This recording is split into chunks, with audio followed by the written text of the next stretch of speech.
Richard Blank, welcome to the show. And you have an interesting background. You are running a call center in Costa Rica, and you've been doing that for almost 25 years. And you're living the great life of an expat in what sounds like an amazing life. So tell us a little bit about who you are and what you do, and then we'll kind of dive into some of the more juicy stuff that I like to talk about. Well, first, Doug, I can't thank you enough. I love being on your show with your Listening with Leaders audience. I'm sure I'm going to share some nuggets today, but my story began in Northeast Philadelphia. When I graduated Abington High School in '91, I doubled down on my favorite class, which was Spanish. Didn't go Ivy League. I went to Arizona. Okay. I was a Spanish communication major and building momentum. And when I was 27 years old in August of 2000, a very good friend of mine gave me a 1 in a million opportunity to move to Costa Rica for just a couple months and teach English at his call center. Well, that barn door was open, and my friend, if you can get past your parents' guilt, you can live anywhere in the world. So I decided to, I guess, relocate. And I worked at my friend's center for 4 years. I learned the business. And then in my mid-30s, I had the maturity, the impulse control, and some capital. I started my business. So my wife and I built a company, and we just celebrated our 15th year. Costa Rica's call center. Wow. And so does the call center work internationally, or is it just Latin and Central America? It's a great question. The majority of our clients are United States and Canada. Since our proxemics to the United States, we're on the central time zone right now. So a lot of people have either lived in the United States, visited the United States, have family there, and a large expat population here has helped this population being attuned to the North American market. So companies such as Amazon, HP, and Intel, they're here because of the democratic society, the infrastructure, the neutral English accent, the skill set, and the fact that there's no standing army, so they put all that money back into education with a 95% literacy rate. And a guy like you hop on a flight, a couple hours, I'm picking you up at the airport, and there we are. And so wow, it really has a lot of benefits of being here. Plus the weather is incredible. You got to be kidding. Yeah, like right now, I live in Central California, just south of Yosemite. And I'm looking out at a deluge of rain coming down. Flood warnings on my phone. Now we won't suffer from that, but because we're on a hill. But it's a mess here. Hey, Doug, I drove to work with my convertible car, listening to In Excess this morning. So that's how I started today. That sounds really great. So, what do you enjoy most about what you do, operating a call center? Well, I like feeding families. It's just the medium for me to do what I want to do. I have a luxury trade. The fact that I'm a linguist, I get to work with rhetoric, and I work with English second language agents to expand on their self-confidence, self-reliance, and their marketability. So we do a lot of coaching here. We do quality control. I just don't write checks.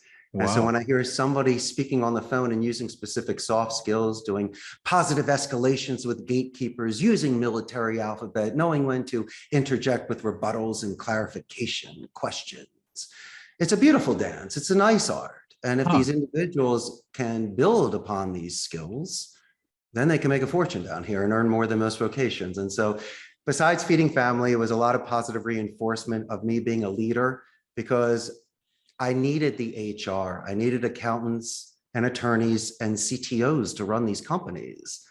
I couldn't do it. And so I'm a specialist of a motivator, linguist, and trainer, and a salesperson. And so I was able to delegate. I was able to expand. Since I'm a guest in this country, I needed home court advantage. So I needed to hire locals. And by combining my A team, I was able to withstand a very competitive industry. Now, here's the skinny. I am competing against Amazon and their thousands of agents, and I can match their base and benefits. And there's natural attrition for schedule, distance, best friends, or money. But I don't give walk of shames. I don't deface on the floor. In fact, my friend, I have a gamification culture. So I collect pinball machines and air hockey teams. So we play together. We bond together, let off steam together, recharge batteries. And I've even seen people smooth and buy the Pac-Man machine. So I've created a wonderful company culture here. How many employees do you have? Currently 150. Wow, pretty good size. And they're all local people.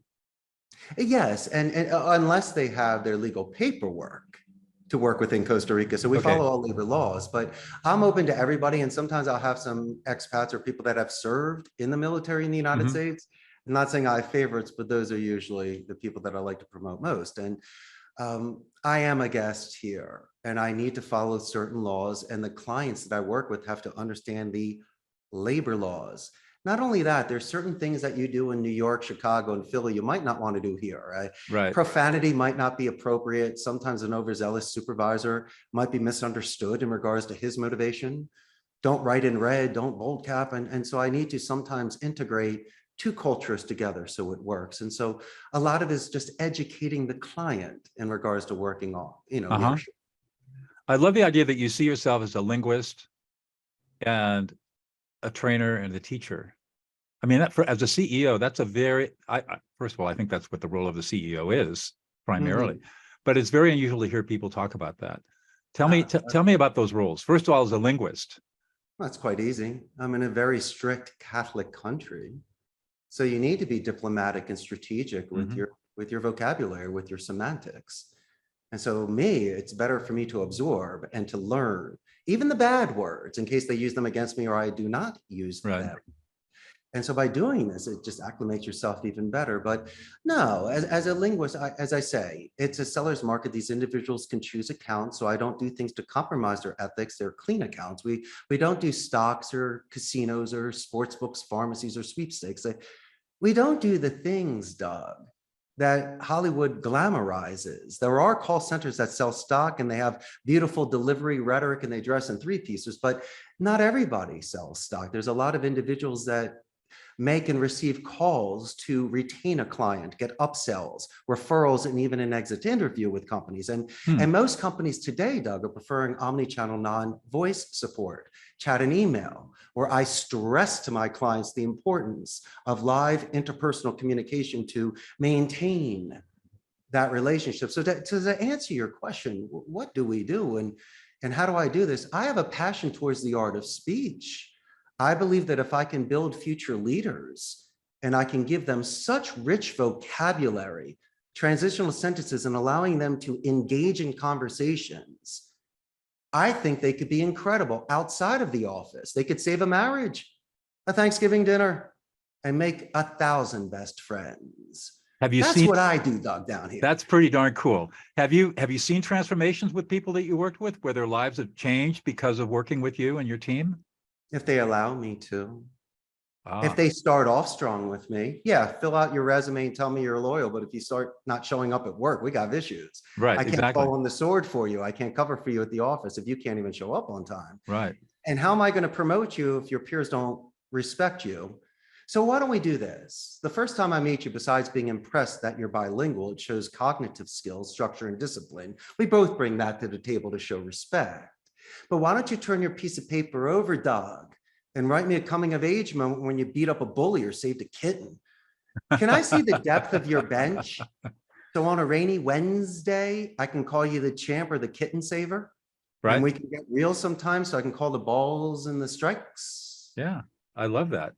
And I love those are the sort of things that I can build upon in that sort of momentum. But here's my real secret. It's your first day at my call center, right? And you're intimidated or you're going into a class. My first class is recess. The first half an hour, you're in the game room playing pinball with me. So you can relax and make best friends. So instead of absorbing, now you're contributing. Right. And I've added to such momentum. Now it's baton passing. And to answer your question, yes, as long as you can get out of your shell, shed some skin, be coachable, and mature enough for me to make suggestions with you, then we can move forward together. Absolutely. That it's so refreshing to hear this. So refreshing. That's how I was raised by my mama. Man, you are doing it. So, of course, this show is called Listening with Leaders. And you've looked into my background. I'm all about listening, especially listening to emotions. Tell me how important listening is. It's a call center. How important is listening in the call center? Well, you need to be authentic. I believe in checkpoints. And if you can repeat and clarify things with individuals, then it shows attentive listening and great note-taking. I believe in meeting minutes. Using military alphabet can help spell out an exotic name so you're not guessing or having things bounce back. Once again, I was discussing with you readjusting tones by giving escalations, positive, of course, or to asking second or third follow-up questions to a topic for open-ended questions. So you just don't desert pitch with no oasis. You just don't move forward. And so these sort of common sense living in the now, soft skills, like the genius Robin Williams with his improv and spontaneous personality. I can anchor with you if a dog is barking in the background. I can inadvertently passive aggressively let you know I love dogs, what's its name, what's its breed, and how old's your puppy. So instead of killing the call, I'm falling on a sword anchoring, and now we're talking about your dog. Right. And that will assist me in converting the call. So as long as you're a painting and not a print, you can still be loose a little bit to zig and zag. You should enjoy these phone calls. They should be wonderful experiences for you and the client. Wow. So how do you go about training people who are walking in to do all the things that you're describing? You're describing a very sophisticated cognitive skill. My brother, if I could do it, anybody can do it. You're 10 times smarter than me. I just have a nice smile. I don't know about that. I think you've been doing it for a long time, so you're really good at it. How about this, my friend? I know what I know and what got me through here. And I was not an honor roll student, but I had people that really saw my potential and really enjoyed seeing me glow and shine towards something. And so why don't we do this? Besides the pinball, the first thing I'd like to do in class is ask a couple questions. First is, how many bosses have you ever met before that are going to train you Monday morning? 10% raise their hand. So at least I'm showing them respect off the bat. Right. And then secondly, it's about fear.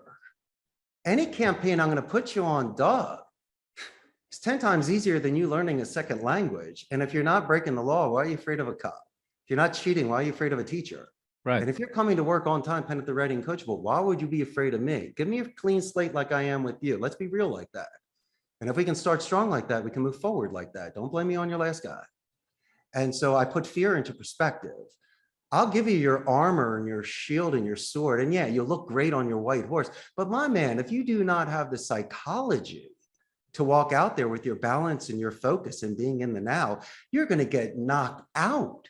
I mean, Wetner went 15 with Ali. Unfortunately, he didn't go the full distance. Boxers, if you look away for 1 second, you can get clocked. And so these people really need to be breathing, focused, taking notes, and being very active in these engagements. And if they do, that's how it's dedicated practice. I am Mr. Miyagi, but my goodness, you need to practice your kicks on the boat. And you remember on the beach when he was doing that one move on that post? Doug, if you're not doing that, we're not going to beat Johnny. That's right. And so I expect them to come back practicing, dedicated practice, reading things out loud, studying their thesaurus and vocabulary, and coming to me like a cat with a bird. What did you catch this week? What did you learn this week? What inspired you? So I saw that you went above and beyond what the average person does.